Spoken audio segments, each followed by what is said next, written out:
Welcome everybody to this webinar hosted by Deafblind Information Australia, which is a project funded by the National Disability Insurance Agency. I'd like to start by welcoming everybody and acknowledging the traditional owners of the various lands that we're meeting across this evening. I am on the land of the Wurundjeri and Woiwurrung people of the Kulin Nation, and I'd like to pay my respect to their elders past and present, and also extend a warm welcome to any First Nations people that we have with us this evening. On Kulin Nation at the moment, it's the season of Purneet, which is tadpole season. So I've been hearing a lot of frogs, but yeah, haven't seen any tadpoles. I'm now really delighted to introduce Steve Rose, who is a highly skilled speech pathologist, and I'm lucky enough to have met at a few deafblind conferences and also when he was working at Sense UK. So I'll hand over to Steve, who I know is going to give us a great session this evening. It's a topic that people often request and get really stuck with. And I know that Steve does a wonderful job of explaining and breaking it down in a really meaningful way. He'll be talking to us this evening about from emerging gestures to tactile sign language. So just one piece of housekeeping. If you are wanting to use captions, there are two options. So you can go to the CC button at the bottom of the page, which says live transcript, and click on show captions.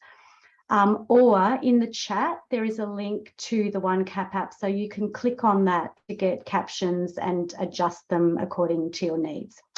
So I'll now hand over to Steve. Sorry, one more piece of housekeeping. We also would encourage you to ask questions as we go, that using the Q&A button down the bottom. We prefer people to use the Q&A button rather than the comments or chat section. And Steve will answer those.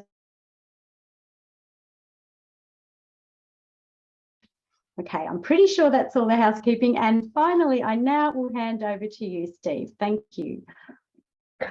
Thank you, Mary. And thank you also for asking me to join you this evening, or this morning for me. It really is a pleasure to be here and to talk to you about something that I'm really interested in, but I also know that other people, as Mary says, are very interested, and hopefully I'll talk a bit, introduce myself in just a second, but I'll just talk a little bit about what we're going to talk about today. And essentially, we're going to break things down into three parts, and we're going to be exploring the emergence of gestures and language in the tactile mode. So we're going to think a little bit about, well, what does make, what would tactile language look like? What are the components of that? We're going to think about how do we sort of explore and mediate exchanges and reciprocity, turn-taking. We'll also then go on to the next section, which is about how emerging gestures and individual expressions relate to tactile sign language. And then the last section will be around concepts, cultural expressions, and cultural language. So that's my plan for this evening. So, a little bit about me. I am a speech language therapist or speech pathologist in your area of the world. I really do have a strong, I consider myself sort of a developmentalist really, and my emphasis is on children, but not exclusively. And a lot of my work, I focus on the communicative potential and how people relate to each other. I know I have a bit of a UK perspective, but hopefully there's enough here that's shared that will kind of keep things broad enough to kind of be common for you all. I also consider myself a seeker of knowledge, and I suppose it's that kind of a lifelong learning, I suppose, from, there are some great academics who've done lots of research in this field, and I'm always grateful for their research and their work, but I'm very eager to translate into that that very academic thinking into more practical everyday work with people. And this image always reminds me that there's not all, it's two sides of the one-way street. There isn't always one way, and I think that's quite helpful for us to thinking about how do we understand the theory and put it into practice. And then finally, I see myself as a curious co-adventurer. And I suppose that's kind of having a deep wonder from my hearing sighted perspective and acknowledging that I have a hearing sighted perspective, but seeking to understand and explore together with the children and people that I work with, and thinking about over the last 25 years, thinking of the number of different co-adventures I've been on with different young people, and each of those has taught me something and been very unique and individual. Okay, so we're going to move on to section 1. So we're thinking about tactile language, exploration and mediation. And I think about this as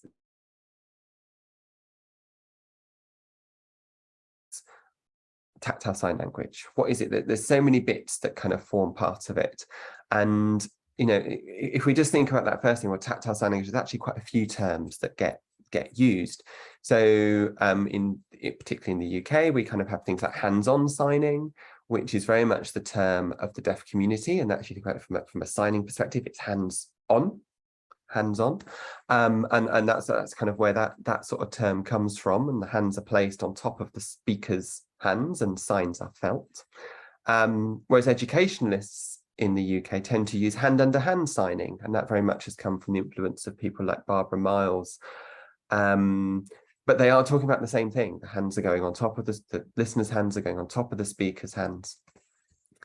And I think there was a group of educationalists in the UK who said, actually, let's just call this tactile signing.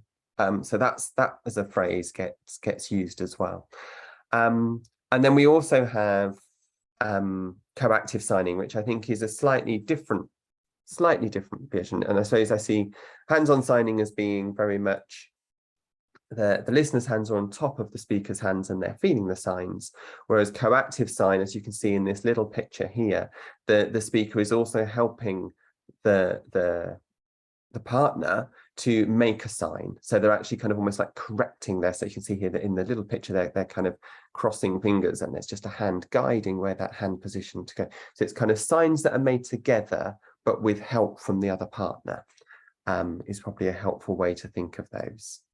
So those are kind of under the umbrella of tactile sign language.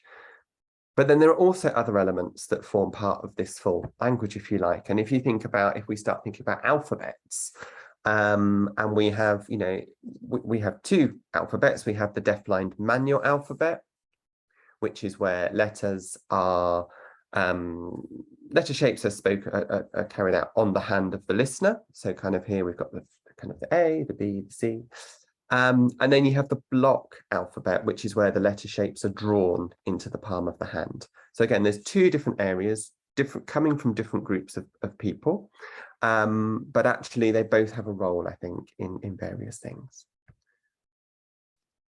And then there are other bits which aren't necessarily quite strictly tactile sign language, but they do kind of bridge people into using tactile sign language. And that's things like visual frame and close signing. So if people's vision is changing, they might start to use sort of an adapted sign language. So where the signing space is reduced or an optimum distance from where a person can see. So they're making best use of the person's residual vision. And then I suppose there's a more physical transition, would be hand tracking, where the listener places their hands on the wrists of the speaker and they follow the signs. And it also helps to bring those signs into that field of vision if you're still relying on some form of visual sign as well. So I think although they're kind of not pure parts of tactile sign language, I think they're definitely part of the continuum and definitely part of how different people start to access tactile sign language. And they're very much more for people who've kind of acquiring their deafblindness, but I think there are some children who still have some residual vision who still make use of these forms of signing as well. And then finally, we kind of get a group of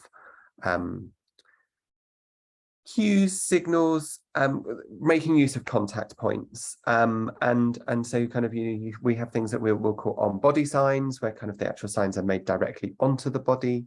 There's a more evolving group of kind of using social haptics, and again there's kind of a sort of on body signs has probably come from children's practice, whereas social haptics has possibly come from adult practice, but actually social haptics are more likely to are beginning to be used a lot more with children these days as well. Kind of little bits of information, and they can be quite formal, so you might be describing a layout of a room on someone's back, or it might be that they're doing a very quick message, like the cross here on someone's back might be a kind of it's a fire alarm, we need to move, it's an emergency, we need to move kind of thing. And then we also have, just as another word that's out there, are touch cues, and touch cues can be used very much as a way of giving information.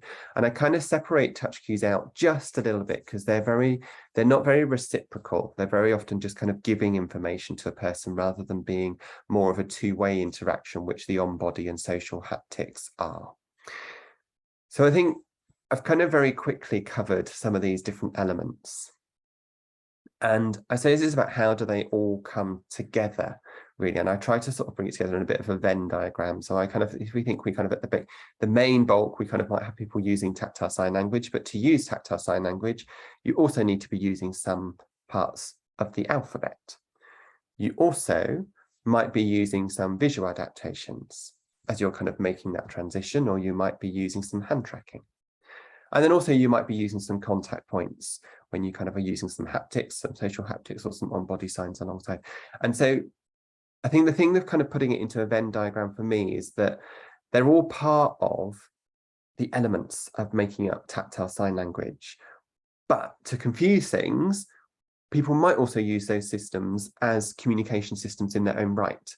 So it might be that someone might just use deafblind manual or deafblind block or hand tracking. So it might be that kind of people use these things as a communication, it's a way to communicate on their own, or it may be that they're part of a tactile sign language. And I think these are the words that kind of I've come across are kind of beginning to confuse people, because it's like, well, is it tactile sign language, or is it that they're using haptics? And actually they're probably using a bit of both, and it's part of how do we bring that all together. So those are some initial thoughts. And just we seem to be going okay for interpreting. We're just going to do a quick changeover. Perfect. And then I'll just have a quick think about some communication development. And obviously there is kind of quite a there's quite a predictable path for communication development, and then kind of we think we describe these phases and stages quite significantly.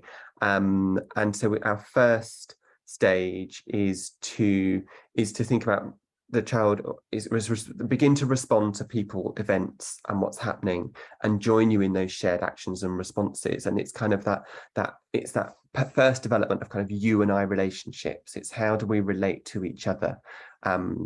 It's sort of traditionally that might be called a kind of a pre-intentional stage of communication, but as those kind of you and I relationships are established, the child begins to know how the other will respond, and we begin to share things, and also the child can get the adult to do things. So it's kind of beginning to kind of have more control and more involvement, so kind of that traditionally viewed as intentional stage. But it's also more about kind of actually that you and I relationship, and there's power in that relationship. And we're also beginning to think about a third element coming into that interaction. So it's the you, the I, and the it coming into things. And then we move into kind of what we traditionally call perhaps symbolic development. So we're beginning to use some form of shared symbol, whether that's a gesture, a word, object, or picture, but we're using that to tell somebody else what you want or what you don't want. And we have that shared code. We know that those things that we're using have meaning, and we have shared meaning within those things. And then as development advances, we know that, putting those shared symbols together, we're able to express more complex thoughts and ideas. And finally, well, not finally, because it becomes a lifelong process really, but it's kind of that shared symbolic development becomes very rule governed and systematic and becomes more of a linguistic, it's a bit more linguistic, so it has more of a language basis to it. But if we think about this kind of traditional, how does language and communication develop, we also need to think about the sticking points for people who are deafblind. And traditionally, you know, there's that sticking point between moving into purposeful, the you and I, and then moving into the you and the I and the it kind of relationship. So kind of recognizing that we can relate to other people and get other people to do something else. And there's also a sticking point of making that bridge into using symbolic language of some description. And that's well documented, that there's kind of, it's how do we share those objects in a way that's purposeful and meaningful, and you know, how that might be. And some people put it down to kind of thinking about the difficulty in initiating those interactions. Some people think about it as kind of that kind of more gestalt, or kind of that echolalic repetition of what I'm hearing. Sorry. So hearing words and repeating them, so kind of echolalic, way that persists for a lot longer in deafblind children. Or is it that children require more concrete communication systems? And there's all sorts of reasons as to why these are sticking points, but they're helpful for us to think about. So when we start to think a little bit about, it's complex. Tactile communication is big. There's a lot to it. It is complex. So we want to sort of start that beginning bit of, well, how do we start to kind of let you know what's going on in the world? And we very much think about how do we mediate those experiences? And I want to show a little video about some mediation, and it's me with a friend of mine, just doing a modeling of how we might do some mediation of an experience. And we're using a hand-under-hand approach. So we're using, we'll clarify those in a minute, but what we're doing is I'm not taking my friend Bobby's hands to do anything. I'm just showing her by putting my hands underneath hers and inviting her into my world and what I'm experiencing. So here we have a short introduction. And I'm not going to show all of this video. And here I'm just showing Bobby what we're going to do. And she's quite confident and she explores for herself. And then I want to show her some things as well, but I've not taken her hands and put her hands in anything. I just very carefully put my hands under hers and help to show her what's happening. She's very patiently listening to what I'm doing, and some chance to explore for herself.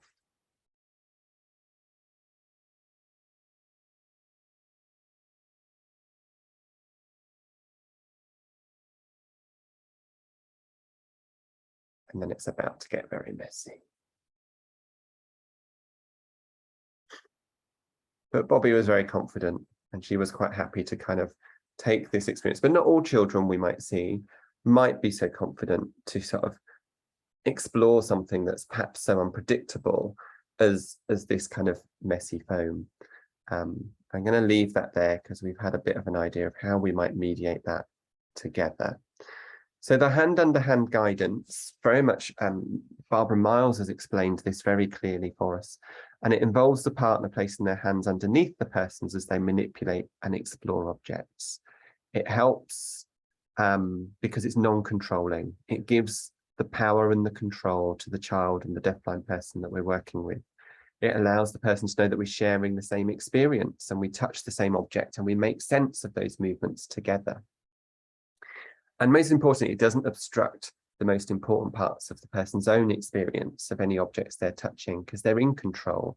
And because they can, you know, you saw Bobby, she was actually able to come down and go, actually, I'll go and have a go, explore of that by myself. And then actually, I was like, actually, I want to show you a bit more. So I could put my hands back under and redirect her.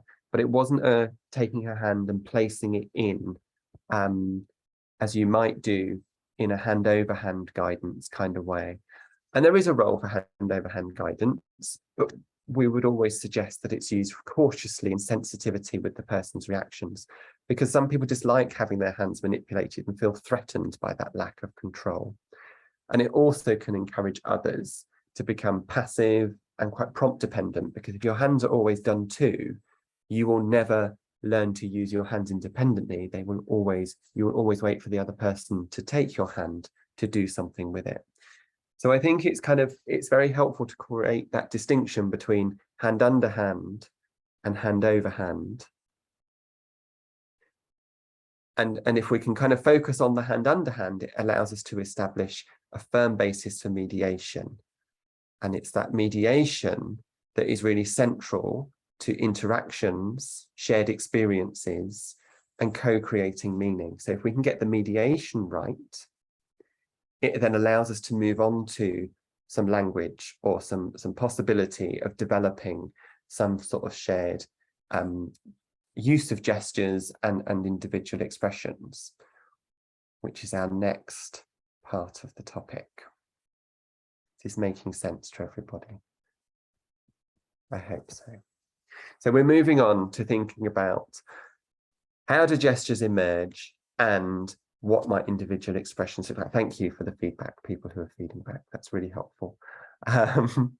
And so we need to think for a child who may be deafblind, or even an adult who may be deafblind, where do those expressions come from? What is it? And there is a very complex theoretical viewpoint. I'm going to try and explain it quite simply, because I think it can be done, but I think I say and Anna Nastad and Inga Rudbro, who have kind of written a lot around a lot of this work, are great deep thinkers and have great respect for what they've done. And I think it comes down to their model of co-creating communication, which helps us think about, well, where do expressions come from, and how do we create meaning with those expressions? And their view is that if we have social connectedness and recognition of each other, we'll have that emotional connection. So we kind of at the beginning, we're emotionally connected. And if we add on to that meaningful exploratory experiences, so a way to explore either independently or in a mediated way, and we maintain closeness and contact, so actually physically being close with each other, because as soon as we've moved away from each other, potentially we don't exist anymore. So, but we maintain that physical contact, embed that within social interactions. So those kind of, even if it's just the you and I, the hand-based games, and eventually that kind of the you, I, and something else, the you, I, and it interactions. We're kind of having those early conversations based just in interaction. We're regulating terms, we're being together. That will lead to the emergence of bodily emotional traces, which I'll talk about in just a minute, but they're kind of essentially tactile memories that kind of that remain traces within the body. And all of these things, if they're in place, will lead to the child producing expressions, the individual producing expressions. So being able to kind of share something about their experience. So I said I'll come back to bodily emotional traces, which I'll very quickly cover. So it's a bodily emotional trace, and they're tactile memories which emerge from within the body. They might not be able to be seen, but they do give rise to expressions that could have what we call high readability in the context of an event. So within something that's happening, we might see a child do something that we go, that's a trace about the experience we've just had. And what we do know is the expressions that occur from traces, it's possible to negotiate those, and that is possible that they're going to have personal meaning for the individual. And it's likely that that's it, I've just said it, they'll have high readability. When we'll actually see them within the context of the event. I'll show you a video, it's probably easier. Because we'll see it in the event because it's got the context and the experience around it. So I'm going to show you a little video about a little girl who's 18 months old with Charge syndrome. And she has a severe sight impairment, reduced visual fields, and some light sensitivity. And she has no hearing. She has profound sensory neural hearing loss. But this video shows the little girl, and perhaps one of her early traces when she's reading a book. And I think she reads books in her own way, which you will see. I'll give you a couple of minutes to see how she likes to play with books. And then she does there's a gesture which we're going to look at in just a minute, which is the expression potentially of what she's been seeing. So let's have a look and see if you can spot. Oops.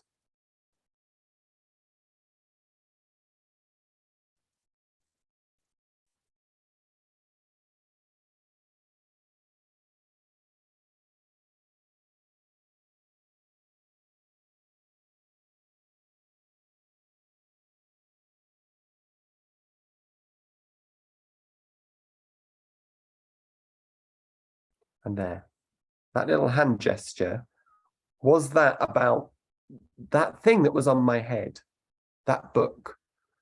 We know it's a book, but she has been exploring it and she has been seeing it, but most of her experience has been around hiding herself under the book and revealing herself. So actually that hand gesture, it's the thing that I have here. Is that the kind of the expression of that's linked to that? Is that what it is? So on its own and out of context, without seeing books, we wouldn't recognize this as being a gesture related to books. But if you see her playing with books and see how she plays with books, we have more context to make sense of how she's doing. And it's that difference between our hearing sighted perspective of what we do with books versus her experience of books. So it's that little hand gesture is potentially where we are. Okay, I'm looking at time and I'm going to keep going. So I'm going to move on to another potential. This is another little boy, and he's a little boy with Norrie's disease, and he has no light perception or useful vision. He has some hearing, but it's been declining and changing. And he does wear his hearing aids, which he's wearing here, and he does pick up on certain words. But when this video was made by his mum, and his mum also has a bit of a Facebook group, and this was one of the videos that she put on her Facebook group. And I said, I really like this video. Could you share it with me? But that's why we've got some of the text over the top. But mum was very interested in kind of like, oh, these are kind of how he's stims. He's stimming where he's got his rice cake. But let's watch these, how he explores the rice cake, his tactile exploration, and also then how that might come out as an expression. Sorry, thank you, interpreter. So he's just kind of using his fingers to explore the shape of the hand, of the texture and the crevices of the rice cake.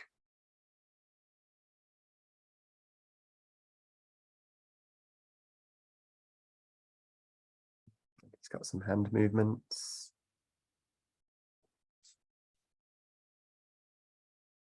And then he's testing it against his hand, against his palm.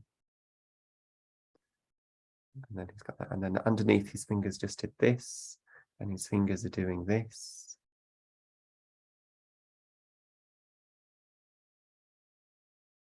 And there was just a little, was it a testing and a C-shaped hand? So are those kind of,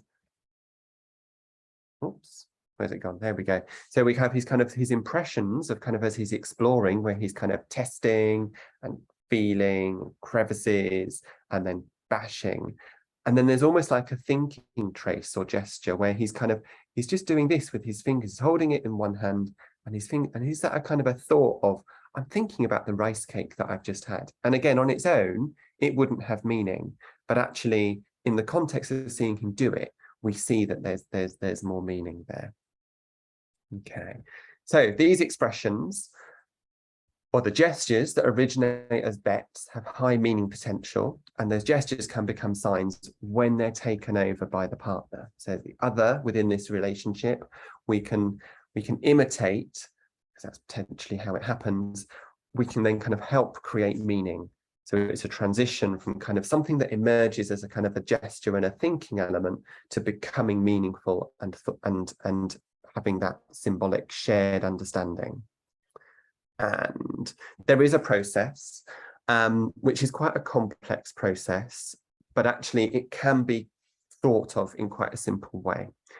And it's one that I hold in my head quite often when I'm working with children, is thinking about, oh, so the first point is the child needs a motivating and tactily memorable activity. So they need their experience. They need something. So whether that's Ruby playing with the books or Cam and his rice cake, there's something that's tactily memorable about those activities.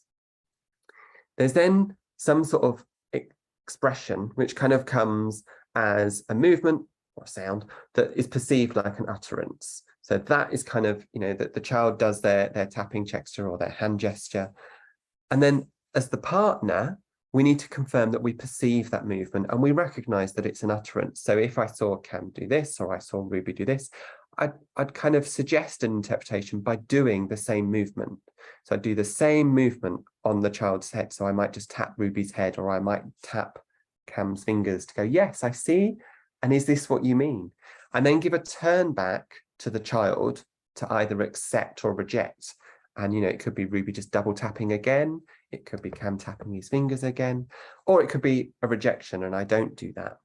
So you kind of have this sequence of there's experience, utterance, confirmation, interpretation, and acceptance or rejection. And I know that sounds quite a lot, but it's a helpful way of thinking about how do these turns take place in interaction. So I'm just going to show a video, and I think this might be quite a noisy video. I hope if I turn the sound down, I hope I have. And we're playing with it. This is part of a longer sequence where we're playing with a massage bug. I hope that's okay. The sound is quite vibrating on the tray top, but Ruby's here and she has her little finger that comes out as part of her experience, and then I turn off the bug. And I'm just hoping that she's going to come back to us for more. And she brings her hand back and she puts her hand up, and I tap her finger and she grabs it. So we've kind of got that little turn where she's putting her finger up. I'm saying, I see your finger. She's going, yes, you do. That's what I want. And then we have a tug. So we're kind of getting that whole sequence coming through of negotiating that my finger coming up is a way of saying, I want more of that thing. So we're just giving her the means to say, I see what your finger did. We're going to use your finger to ask for more. And she says, yes, I will ask for more. So it becomes a really nice dialogue and a really nice way of kind of going, I want, in these very early stages, I want more of something, which is really helpful. Just to show you some pictures. So again, she experiences it. She presents her movement, which is her finger. I confirm that I see that movement by touching, and I think I double tap her finger. So that's my suggestion. And then she gives a turn and she accepts that by grabbing my finger. And we have reached essentially negotiation around meaning of bringing my finger back. It's helpful, and it's a way of thinking around. I think in the past when I've worked with kids, I'm just looking for something to let me know that you want more of something, which is great. But unless you put that confirmation step in of going, this is what I'm reacting to, you're not giving the child the feedback about what it is that you're responding to. And it helps make it picking up that creating of meaning much quicker, rather than just waiting for children to work out what it is that we've responded to as hearing sighted adults, to then kind of allow them to get more of what they want. So I find it quite a helpful process. And this is bringing us, oh, this is doing quite nicely for time, so that's good. It's bringing us to the end of this section. So we've thought a little bit around gestures. How do gestures, where do they come from? How do we help them make meaning? How do we negotiate them? And it brings us back to kind of the end, the main question, I think, of this section, which if we need to hold in our minds, how do I let you know that I know what you know? And I think it's a really helpful little mantra that's been around for a little while. But it's we as hearing sighted partners letting deafblind people know that we know that what they know, because it helps us come together and establish shared meaning, doesn't it? It's the bit of kind of, if we can think this through, how do we know? How does Ruby know that I know that this means book? How does Cam know that I know that this means rice cake? Or how does Ruby know that this means I want more massage bug? And it's thinking through that negotiation process and how we link together is how we can be really, really powerful. Fantastic. So that's the end of section 2. So we're coming on to our last section. I did say it was in 3 parts. And so we're thinking a little bit around concepts, cultural expressions, and exchanges. And so as we're thinking about, well, how do we move from these emergent gestures which have got meaning, our early first word stage, into a full language? And I think we need to recognize that as we move towards what we might call the cultural language, and that could be, for me, that would be British Sign Language, maybe Auslan, it may be the kind of the community language, the community sign language is what we're kind of thinking about when I'm talking about the cultural language. And Paul Hart talks about that it is essential to incorporate the movements and gestures that come from the person who's deafblind, which is what we've talked about, the kind of the movements and gestures of Ruby and Cam. However, this is not sufficient for language to emerge on its own, because it's also essential that the non-deafblind partners bring their own cultural and linguistic experiences directly to any communicative meeting place. So it's about that we need to, children, deafblind people will bring their movements and gestures which have the potential for meaning, and they can teach us so much about what it is to experience the world in a tactile way.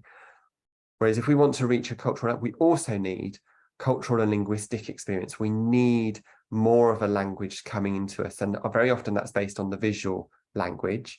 And I know there is some emerging work coming out of America of kind of emerging tactile signs.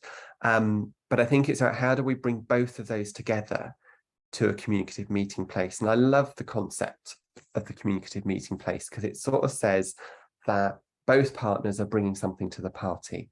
We're both bringing something that is helpful here. And that's where we're going to get those shared interactions and shared meaning and shared language is going to come from. And I'll come back to that towards the end. But I want to think about, well, what is it that makes something a sign and not a gesture? And if we look at the theory of visual sign languages, when in the study of visual sign languages, when we're looking at what is it that makes something a sign, we look for a number of things. We look for there being movement. We look for there being a hand shape, so some kind of form of hand form. We look for there being a facial expression. We also look for that hand shape and movement to be located. So we look for the location of the sign within a signing space. And we look for palm orientation. So kind of how that hand is orientated in space. And those are the things, if we can describe those 5 features, is what we would consider a sign. And there's been some emerging work of kind of how do we describe some of these tactile signs. And there was some work by Joran Forsgren and colleagues who looked at, they did an analysis of some very early tactile signs and they called them constructions, but they are signs. And the things that they had in common, that the linguistic elements in tactile, were that there was a hand shape, there was a movement, and there was a location.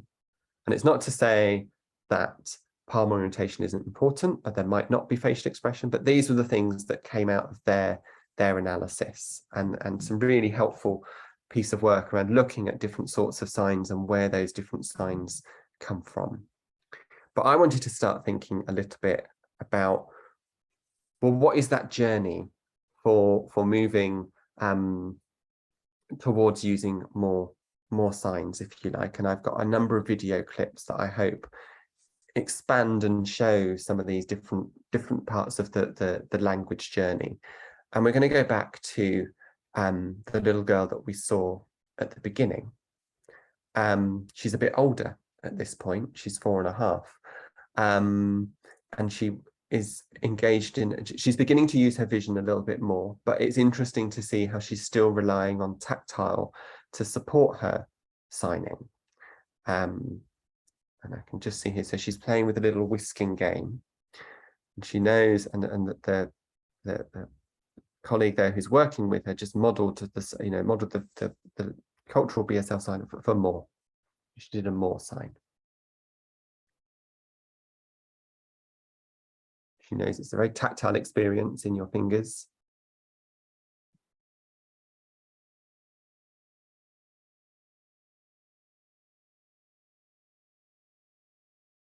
And that offers her hands and signs again, but she's kind of listening and she's kind of bringing those hands together. So she's kind of, we know these hands do something, and that's how I get what I want more of.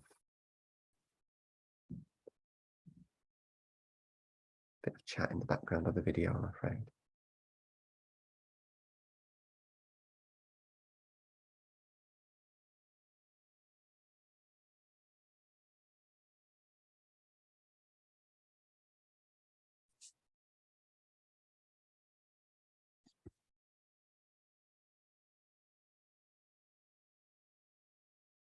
And then she's putting it in her hand. And then again, so there she was really listening really nicely to that final sign. So that's great. So there we have, oops, hang on. Oh no. There we go. Phew.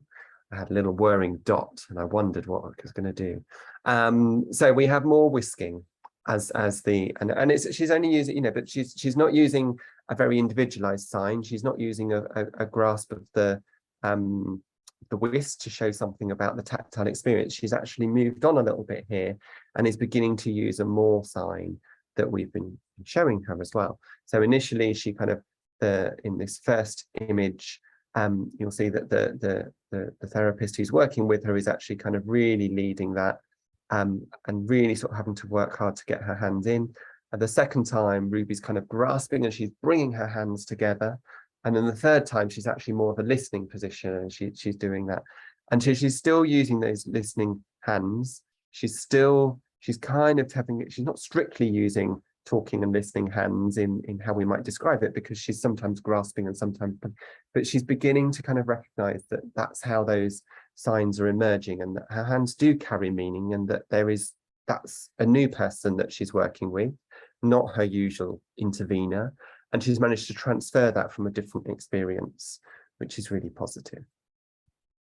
And then we also have another little video of Cam, and he's a little bit older here, and he's been introduced to some body signs, and so he's been using a hand tap. He's been given a hand to tap for more, and he's been given a touch on his face to indicate eating. And I really like this here because it's beginning to show that actually he's beginning to combine a couple of signs. Oops, I wonder if, oh, there we go. There we go. So, oh, that was very quick. I might have to replay that. Sorry. So the hands out, it's a quick tap for the more, and the intervener quickly helps to guide his, and he taps his face, and so he gets more of his snack. So she's kind of scaffolded. We're going to do, we want two signs here. And he's not ready to have his face stroked whilst he's eating. He turns away rather abruptly.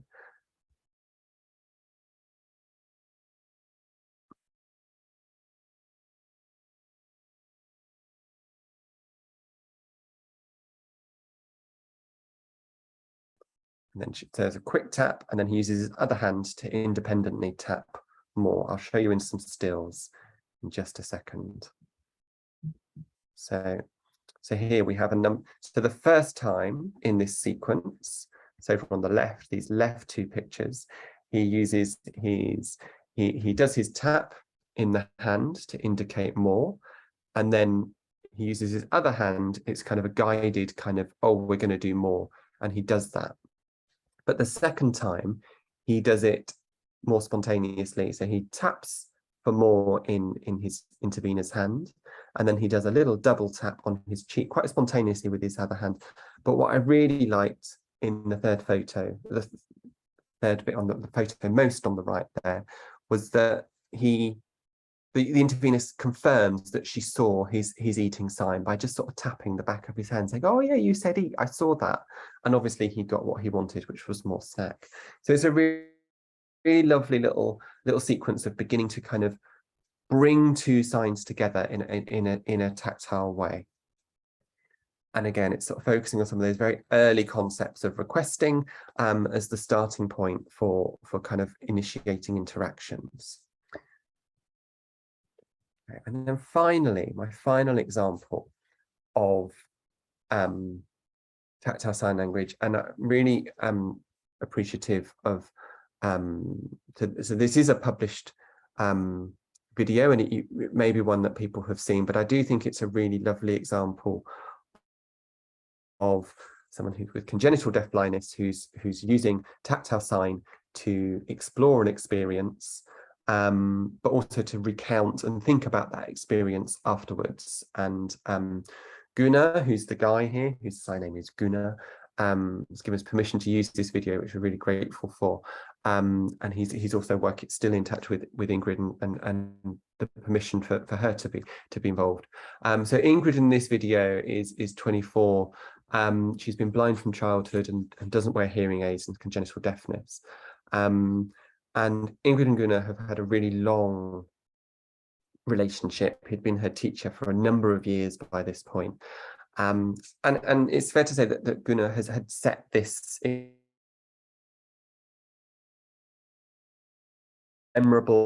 tactile memorable experience that we could lead to language and support in a way that was really meaningful. So it's set within a narrative structure, so a story structure.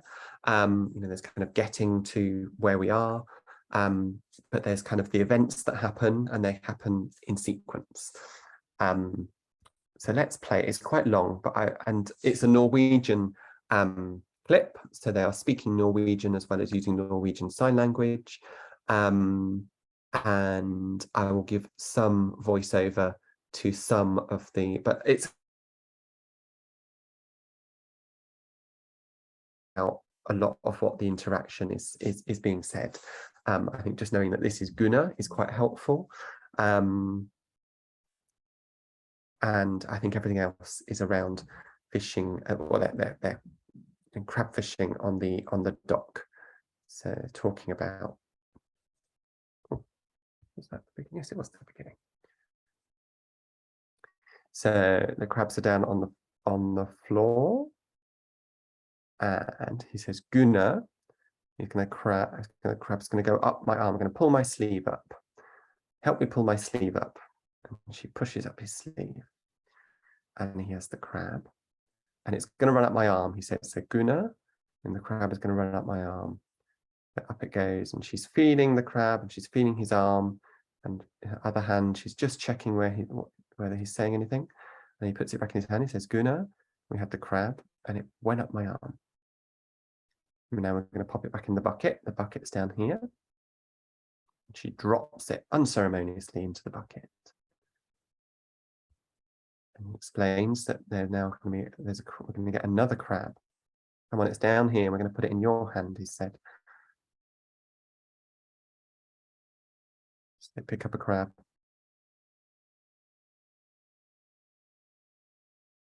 And he says, we're going to put it up your arm. So we need to roll up your sleeve. Come on, help me roll up your sleeve. We'll do it together. Oh. And then here's the crab. And he helps guide it up her arm. And her face says quite a lot at this point. I'm not sure she's overly impressed, but he then recaps with her. Yeah, so what we took the crab and we ran it up your arm, and you felt it, and we could do it again. Here we go. Here comes the crab. Here it comes. Open your palm. Here it goes. And it goes up her arm. He says, look, it's here, it's here. She says, yes, it went up my arm. Yeah, the crab went up my arm. So they've switched turns there. And now he says, oh, we're going to pop the crab back in the bucket. Down it goes. So they put the crab down. And now this is the next element, which is a recap. And she says, the crab went up my arm. He says, yeah, we had the crab and you felt it in your hand. What happened? She says, it went up my arm. He says, yes, the crab went up your arm. So you can see the crab and it went up. And then she says, yeah, and then it fell down. It fell down off my arm. And it says, yeah, the crab, and it went down and it went on the ground.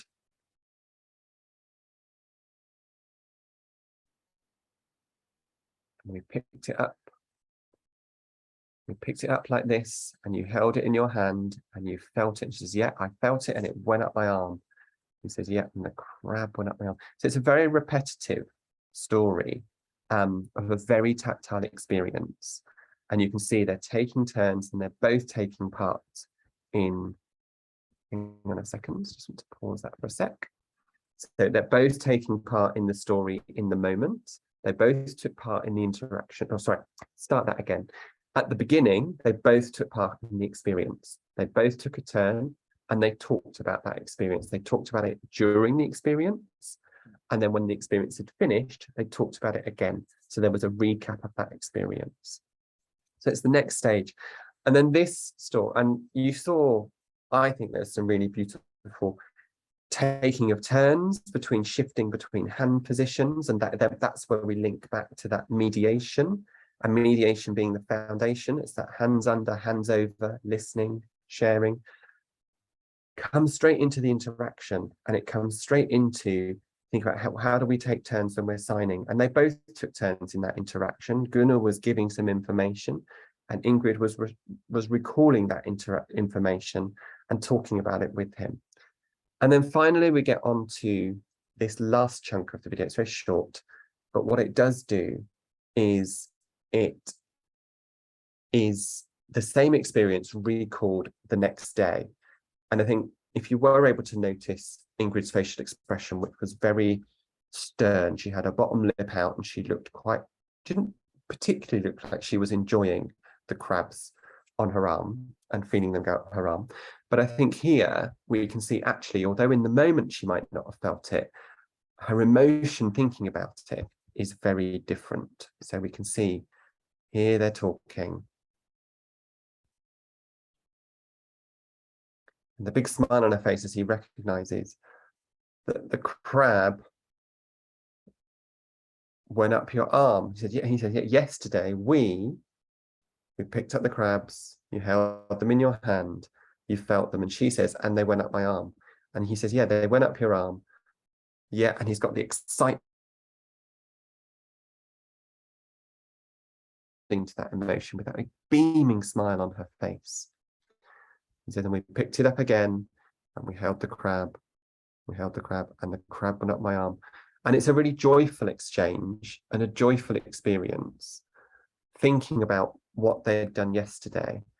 And we've also got that same structure of the very repetitive nature. There's the beginning of picking the crabs out of the bucket, holding them in your hand, going up your arm. It's tactually memorable, so we've created the opportunities for some of those bodily emotional traces to be there. And yet they're able to sit there and have that conversation, that two-way interaction, thinking around that significant event that happened. And so it is a way of just seeing that progress of how language evolves and develops. And by giving language, we'll come on to that in a minute, we'll get language. And I think the other thing just to mention is, I just think that hopefully there are really helpful examples of thinking about videos of how language, the path of kind of language development in a tactile mode. I do just want to talk very quickly about that there are transitions in language between first and second language. And I think that there are different transitions depending on the nature of deafblindness. But I think on the left here, we have perhaps a transition from people who are congenitally deafblind, so born deafblind, where they may have an emerging bodily tactile modality. So thinking around some of those bets coming out and they have to make a transition to the cultural sign language in the tactile mode. So you're kind of thinking, if their first language might be something which is more bodily and more about how I experience the world in a language way within my body, whereas actually and that's their first language, and we're moving towards more of a cultural sign language, of a tactile version of BSL, Auslan, whatever. Whereas actually people who've got acquired deafblindness, they perhaps have got they've got the knowledge of a cultural sign language in the visual mode, and actually what they need to do is make that transition to tactile sign language in a tactile mode. So it's a slightly different transition, but there's also still two languages in that transition to make. So I think whoever we're working with, and I know we've predominantly talked about people with congenital deafblindness today, it's worth recognizing that there's still kind of essentially two elements of language coming in. There's what is kind of is felt within the body, and then what kind of the cultural language might be. And I think that's quite a helpful thing to hold in my mind. And then it kind of brings me to probably nearly my final couple of slides. And I think one of the things that I've kind of come to recognize is that if we meet language, if we're thinking of language as that broad spectrum and including tactile modality and cultural sign languages, if we meet language with language, it offers the potential for growth within that communicative meeting place. And that gives that mutuality, sorry, I can't even say the word I've written, the mutual bit shared by both partners. So what I'm saying is, if we meet language with language, we got that potential growth in that meeting place to be together by both of us, because we're both bringing something to the communicative meeting place, as Paul said. And we're both, we provide that opportunity for growth and development if we recognize it, respect it, look for it, and feed it. Really, it's that meeting language with language. I think that's bringing me to the end. I'm just going to do one little plug. Some of the thoughts and concepts I've put into a piece of work called A Framework for Learners Developing Bodily Tactile Communication and Tactile Sign Language, such a snappy title, which is available. You can download on my website. It looks like this if you follow the bit.ly. So it's bit.ly/tactile project, and you can it's a developmental framework for thinking around taking some of the conceptual theory of how tactile language emerges and develops in learners who are deafblind, but also puts it in a developmental perspective. So hoping to bring all of those things together. So yes, that will take you to my website, and you can download it by joining the project. So that's my little plug. And then I think I've reached the end. I just want to thank Leanne and Jerry for keeping up with the signing. But I think that reaches the end. But I will also, now open it up for questions. No, I don't see any questions. Oh, yep, some have come through. That's great. And I thought, Steve, as always, it was so brilliant. I'm sure everyone's been hanging off your every word. They've been too transfixed to type in any questions. So we have a question here. Let me just have a look. It says, I feel like I've gone through a transformation over the last 10 years that has allowed me to be a more natural storyteller, whether it be a sequenced event or a BET, a bodily emotional trace, as a story of this moment. Wondering about others to move into the narrative frame of reference. Just let me get my head around this. Wondering about others to move into the narrative frame of reference. We share, we finish, we share again. Everything can become a story. Does that? Yes, I think thank you, Sheridan. And she's also added a further comment, Mary, about supporting others to do it. And I absolutely agree. I mean, I completely agree. Narratives are so powerful. And I think it's, you're right. It's that bit of, just to say, we share, we finish, we share again, and everything becomes a story. And I think that the using narratives as a framework for thinking about what we're doing, I would agree that you're saying you're wondering about how do we support others to move. I think you're saying wondering about how do we support others to move into the narrative frame of reference. And I think it's a tricky one, but I think it's one that we should do, and I think it offers us so much potential. And I think Ingrid and Gunnar show just, I think it's a really clear example of using a narrative structure of kind of doing, sharing, finishing, sharing again.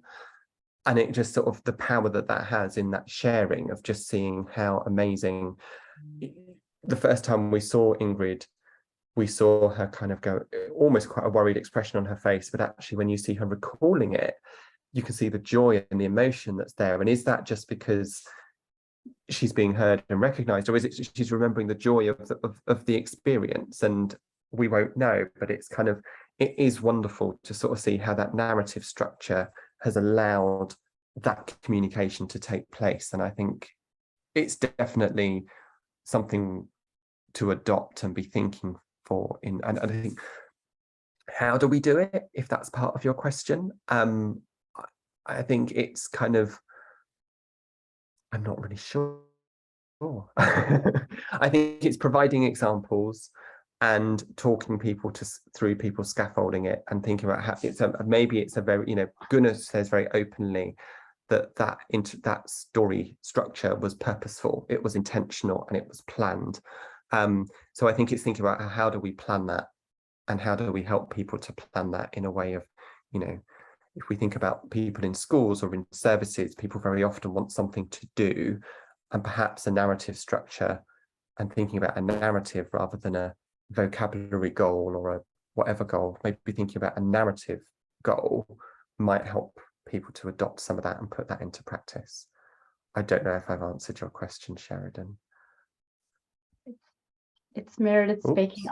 I think that is a really great answer, Steve. And I mean, I'm also thinking about the DBI booklets that have a whole section on narrative, and those videos, and even just sand play and going to the park, these very bodily experiences that have a lot of natural, physical movement that you can replay with children and adults, and that it's one of the things that I love about your videos, Steve, and their videos, that it's there's all this, you can have a narrative without formal language. We've got another question here. Can you please explain the process of developing tactile language in congenitally blind and hearing to tactile deafblind? So I'm not entirely sure I understand the question, because if they're, well, and I'm wondering, actually it does make sense. I've worked with people who are blind but may have a developmental delay. So Steve, yes, if you want to take that question. I can have a go. I think it's probably huge, and I think so.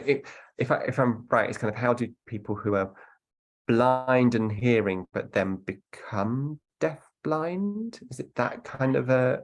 So kind of they've had. I'm wondering if the person that asked that could just check that we are on the right track. It's the way I read it, yes, so they may become deafblind, or they may not become deafblind, but they don't have spoken language, even though they're hearing. That's what I'm taking. I see. Yes. We've worked with blind children who don't have language, so using a tactile approach is a really relevant and valid. Absolutely. Those kids, and I don't know that it's necessarily different in some ways, because I think if you're thinking about, because I think what you are looking for is the commonality there, and actually the bit where you're potentially going to create meaning is through tactile means, isn't it? So it's kind of thinking about, so if we think, I mean, in some ways the little boy with the rice cake was, he has some hearing, but he's congenitally blind. So kind of thinking around, well, actually, he's making most sense of the world in his tactile sense. He's beginning to make some sense in the auditory world, but that's a different part of his, but the bit that we were looking at today was him making sense in the tactile sense, and that still gave rise to the kind of those emergent gestures, and then kind of moving on into signs. And it was a very similar pathway for him. And I think it is around, for me, it always comes down, well, let's find the way for an individual. What channels do they have, and how do they access information? And if it is, even with hearing, that they're still accessing things in the tactile mode, then I would still use the tactile mode. I might accompany it with some verbal, with some hearing, but also be kind of really focusing on the tactile as the main source of information and the main way to negotiate meaning in that way. So looking for the things that might have meaning, negotiating them to create shared meaning, and then also introducing some tactile signs from the cultural language, so that you're bringing all of those elements together about giving the best opportunity for language to develop and emerge. I'm not sure if that's completely answered the question, but hopefully it's a maybe.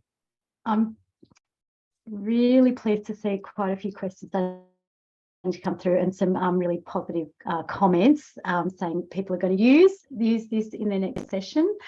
We've got a question here. Do you have any tips or tricks to help a child who is very insular, hands constantly in her mouth, and to some degree tactile defensive, constantly pulling her hands away? We try to cue her in with a hand to the shoulder, but do you have any other tips or suggestions to try and build her confidence to explore the world around her? I mean, that sounds like a child who is very into their kind of face space, aren't they? They're very you're using the word insular, aren't they? So the kind of hands are in the mouth, and pulling hands away. And part of that, I mean, there's probably all sorts of things to unpick as to what's going on there. I think in some ways, kind of when we're thinking, hands, if hands are kind of have become quite fisted and kind of or in your mouth, it makes it quite difficult, doesn't it, to use hands as a means to explore things. So I like your idea of cueing in with a hand to the shoulder. That's always a really good sort of, we're starting with a routine, we're starting to kind of establish this is what we're alerting you to. It's almost a bodily social haptic, isn't it? We're coming up here, we're coming down, we want to do something with your hands. Aside, I mean, maybe working, I know we kind of talk about hand under hand being in that very formal under your hand, but maybe there's some bits around hands being beside each other, maybe kind of back to back, so you're just doing stuff together to create interest, to then hopefully get the child to come away from where they are to explore.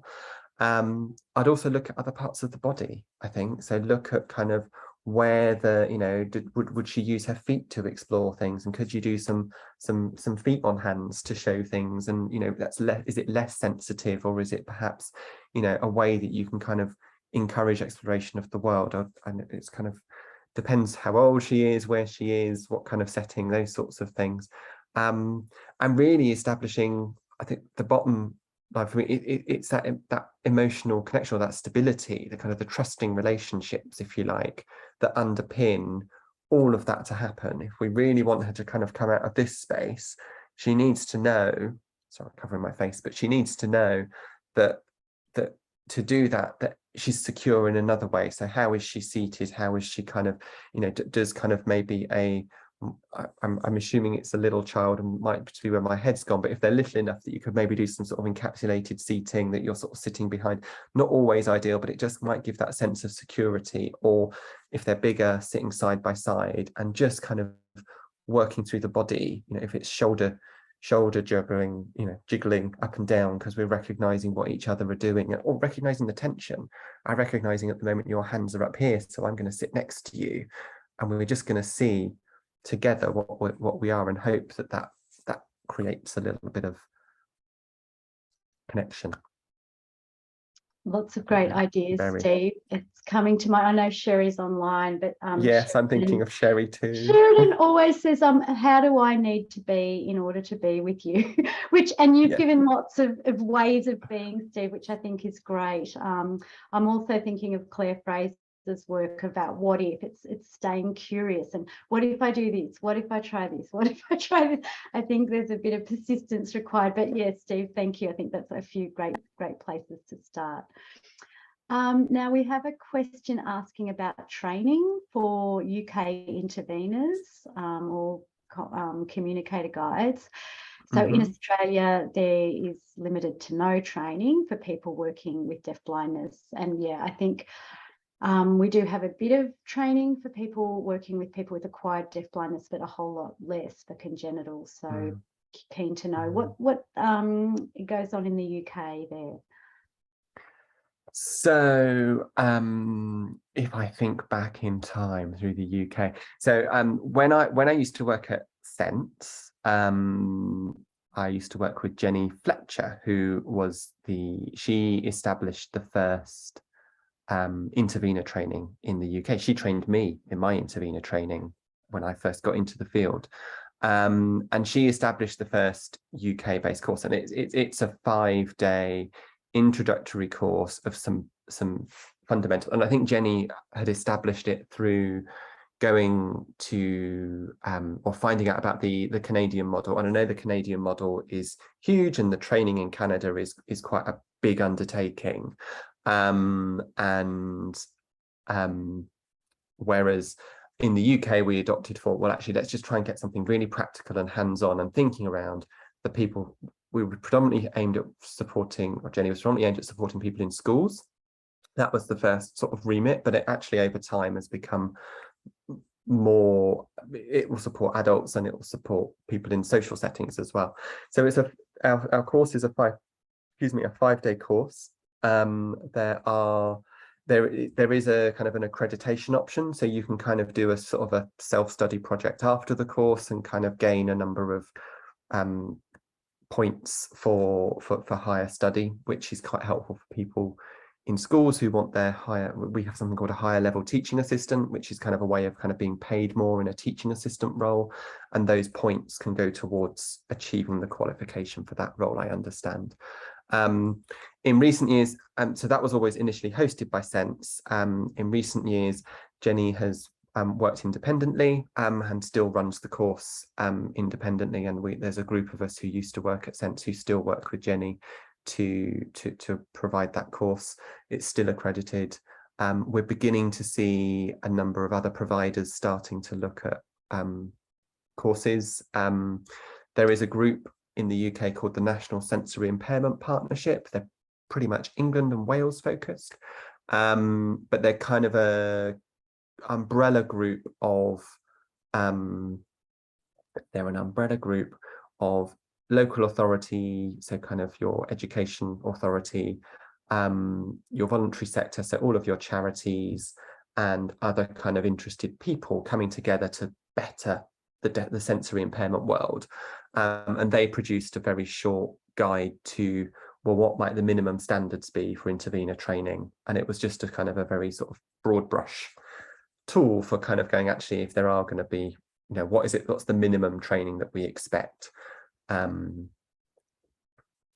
yeah, there's that. And then I think in America, I know we asked about UK, but I think in America there's an online intervener training course, but I think it's very focused to the American market. So it's kind of there's lots of really good stuff, general stuff around deafblindness, but I think it very much focuses to the American system, I believe. I've not looked at it for a while. One of my colleagues is doing a study tour next year from Australia, and we'll be going to the UK. We're really hoping she'll be able to do Jenny Fletcher's course. I think it'll be a great opportunity for her to bring that information back to Australia. I'm thinking with the last quarter hour or so, you can probably get rid of this slide, but I'll give people one last chance to click on the survey QR code there, but then maybe, Steve, you can finish the slideshow so people can we see you finish the better slideshow? and Yeah, enjoy just your have like a face. little dot in the screen. There we go. Is that There okay? we go. That's better. Yep, great. Amazing. So we've got another great question here. Do you keep the way that you tell stories consistent?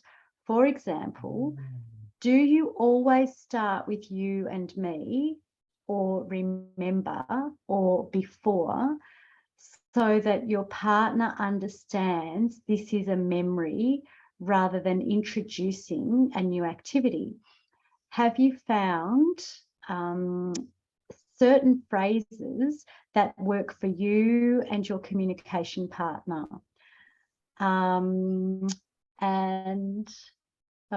Introducing time concepts is difficult.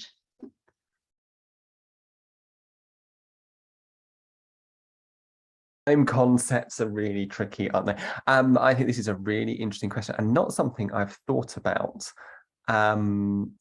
So you're just going to get a very off the cuff result. I'm probably not always consistent in telling stories personally, because I think that's just me. I'm a little bit variable, but I probably, if I was thinking about it and planning it, I would probably start with a remember before you and me, because that feels like a helpful way to kind of, that's quite a few signs, isn't it? But it's kind of, you are sort of signaling, oh, this has happened, it's a memory, it's something that's happened and it is in the past, so you're at least giving the language of it's something that's happened, and then you're starting with the who it's about, so it is the you and the me.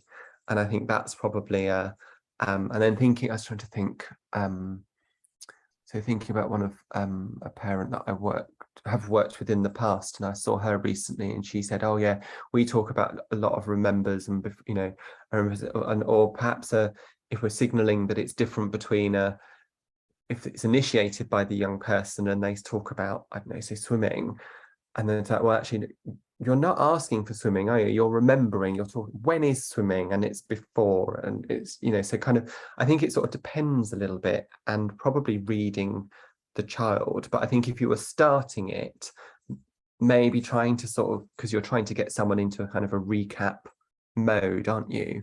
I would be thinking about trying to do something that helps them to do that. But so yeah, good question. I'll have to think about that one a bit more, I think. I don't know, Mary, if you've had any experiences of what you found works for you. It is, yeah, a really good question. I agree. Yeah, it's really good. Needs writing. And I think one helpful thing is to do the recap immediately after, like we saw with Gunnar and Ingrid. So you're already building your story, because we tell our stories many times. And so that immediately sets up a few of the motions and the actions. So that's one step, but then down the track, the remember or before. And it's also that we tell stories together, isn't it? And it's that we might tell stories, if you think, you might not tell stories exactly the same way all the time. So it's kind of, but you might sort of adopt different roles, and over times of retelling, you take turns for different bits that you tell within the story. And it's kind of, it's, I think you think about Ingrid and Gunnar quite often said, oh, we got the bucket and we picked the crab up and put it there, and then Ingrid took over and said, and it went up my arm. And it's a supported storytelling. And I wonder if they were telling that to somebody else, how much Ingrid and Gunnar would still do that co-storytelling, and that's part of what everybody does. If you think about how couples tell stories, and it's how, do you remember, you tell this bit, this is your bit of the story, you do, this was you, and that's all just part of natural storytelling approaches, and that probably comes into this, but not answering the question. But we do it slightly differently. I think it does. I think that does. You're right. Couples do, and a lot of couples like, that is not what happened, and you both have these different recollections. But I love what you said. And that's part of the story. Exactly. That's all part of the fun of working out what did happen. But I love what you said about the child might start with swimming. And I think so often we think things are a request. We're so focused on request and trying to teach children to request. And often it's not. It's they're starting the memory. So I love what you said there. And to always... Are you thinking? Are you thinking about swimming? You don't want swimming. You're thinking about swimming. I think you're thinking about yesterday we went swimming or whatever. even to Yeah. simply mirror back swimming and see where they go with it, not to assume it's like they're remembering or it's the future, or because it could be so many things. And so simply mirroring back, I saw you swimming, yes, swimming, and seeing if they build on that because they've been received, they know you're with them, you're with the swimming, where's it going to go from here? And is it a request? Is it a remembering a story? Is it something different? Yeah. There's another good question here. Hi, Steve, and we're getting lots of thanks. Great, it's amazing. Thank you.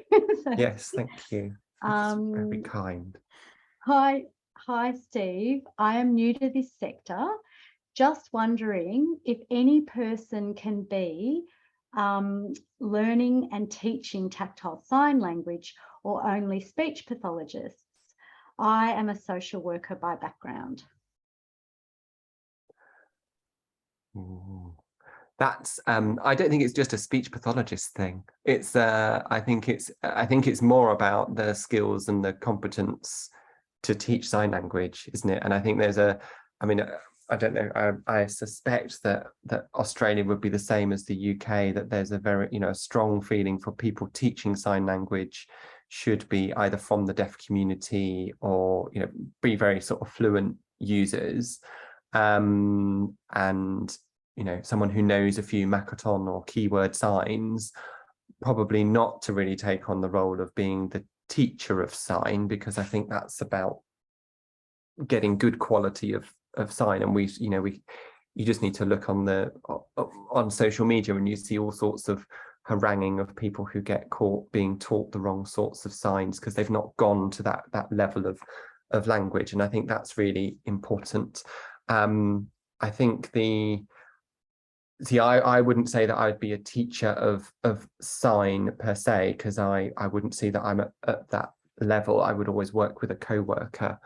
And I know the bit that I bring in is about some of that adaptation, but bring it in as very much as a joint way.